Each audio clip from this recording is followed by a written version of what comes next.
Tired of unwanted solicitations, or just need a digital boundary?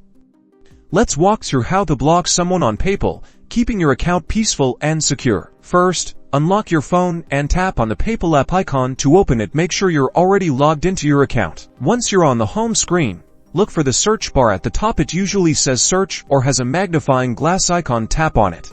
Now, type the name, username, or email address of the person you want to block. PayPal will show you a list of matching results. Find the correct profile from the search results and tap on their name to view their profile. Once on their profile page, look for the 3 dots, which typically indicate a menu or options. These are usually in the top right corner of the screen. Tap on these 3 dots. A drop-down menu will appear. In this menu, you should find an option that says block this user or something similar. Tap on this option.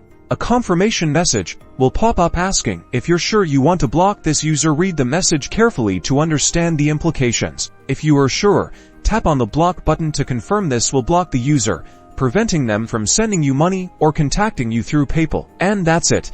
You've successfully blocked someone on PayPal. You can always unblock them later if you change your mind by finding them again, using the search function and selecting unblock. Subscribe for more PayPal tips and tricks.